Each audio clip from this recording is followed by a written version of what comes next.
अखिलेश यादव की। और शुरुआत से पहले एक शेर, उसूलों पर जहां आँच आए टकराना जरूरी है। जी हाँ, वसीम बरेलवी का ये शेर आज बरेली की फिजाओं में गूंज उठा, क्योंकि आज वहां अखिलेश यादव पहुंचे हुए थे। वो नेता जो सियासत में शायरी का जायका भी जोड़ते हैं और तंज की तलवार भी। आज अखिलेश यादव शायर वसीम बरेलवी के दरवाजे पर पहुंचे और कहा कि बहुत दिनों से इच्छा थी कि उनसे मुलाकात हो, लेकिन कहानी सिर्फ एक मुलाकात की नहीं, कहानी एक राजनीतिक रिश्ते की भी। यहाँ शेरों का लफ्ज है और लफ्जों में सियासत की गूंज है। देखिए जरा। उसूलों पर जहां आँच आए टकराना जरूरी है। जो जिंदा हो तो फिर जिंदा नजर आना जरूरी है।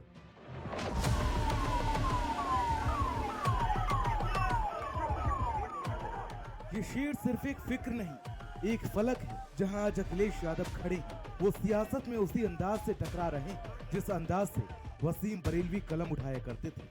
आज अखिलेश यादव बरेली पहुंचे और सीधा पहुंचे उस शख्स के दरवाजे पर जिसके लफ्जों से कई बार उन्होंने सियासत के रंग में शायरी का तड़का लगाया।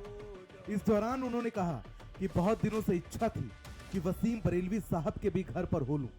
उनकी दुनिया में अपनी पहचान और नाम है। बहुत दिनों से इच्छा थी कि वसीम बरेलवी साहब के भी घर में हो। बीच में वो तकलीफ परेशानी में थे, मैं उनसे दिल्ली भी मिलने गया था।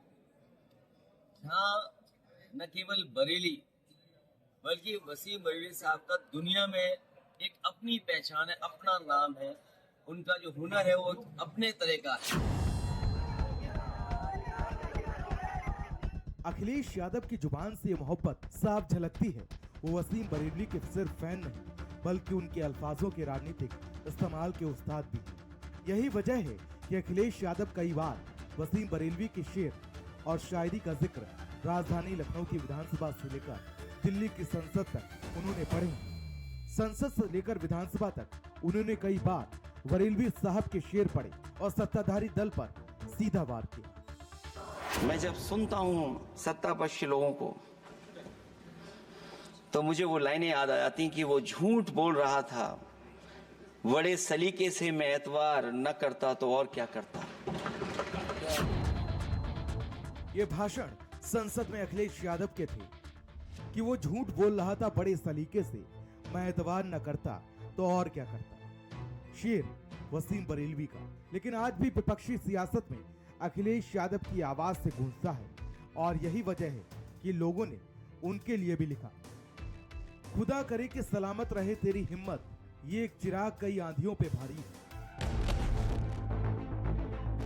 अब जरा सियासत की जमीन पर लौटते हैं, जहां अखिलेश यादव ने एक बार फिर से चुनाव आयोग और बीजेपी पर निशाना साधा है और कहा कि पूरा प्रशासन बीजेपी के वोट बनवाने में जुटा है। हालांकि समाजवादी पार्टी के राष्ट्रीय अध्यक्ष अखिलेश यादव एक निजी कार्यक्रम में शामिल होने के लिए बरेली पहुंचे, जहां उन्होंने मीडिया से बातचीत में चुनाव आयोग और भारतीय जनता पार्टी पर निशाना साधा है। शायर को बहुत सावधानी से, बहुत सिंसियरली होकर, बहुत जो जानकारी मांगी गई है, जो जानकारी देनी है हमारे वर्कर्स को और आम लोगों से भी मैं अपील करता हूँ कि उनका वोट ना छूट पाए। हालांकि ये जो एक्सरसाइज है, ये जिम्मेदारी चुनाव आयोग की है कि कोई भी वोट जो वोटर है वो वोटर लिस्ट में शामिल रहे और उस वोटर लिस्ट से उसका नाम न कटे। बरेली पहुंचे अखिलेश यादव का एयरपोर्ट पर पार्टी कार्यकर्ताओं ने गर्मजोशी के साथ स्वागत किया। बाद में नैनीताल रोड स्थित होटल में विधायक अताउर रहमान की बेटी की शादी समारोह में शामिल होकर उन्होंने नव विवाहित जोड़े को आशीर्वाद किया। यहीं पर अखिलेश यादव ने प्रेस कॉन्फ्रेंस की। उन्होंने इस दौरान बड़ा दावा किया, ये समाजवादी पार्टी नया विजन, न्यू इंडिया, उसको लेकर आगे बढ़ रही है। नई पीढ़ी के लोग, नई उम्र के लोग, नए लोग इस देश को कैसे और आगे बढ़ाएं, उस दिशा में काम करें। समाजवादी पार्टी भविष्य में बरेली के लिए अपना मैनिफेस्टो बनाएंगे। मान लीजिए यहाँ स्पोर्ट्स फैसिलिटी कैसे दें, लखनऊ में या और अन्य जगह पर बहुत बेटर फैसिलिटीज दी। उसका परिणाम ये हुआ कि आपका स्पोर्ट्स के प्रति लोगों का प्लस टीम्स को बहुत मौका मिला। वसीम बरेलवी के अल्फाज हैं, टकराना जरूरी है और अखिलेश यादव ने आज इसी शेर को अपने सियासी तेवरों से भी कर दिखाया है। वो सिर्फ सियासत नहीं कर रहे हैं, वो शेरो शायरी में लिपटी विपक्ष की आवाज भी बन चुके हैं। स्पेशल डेस्क, भारत समाचार। और भारत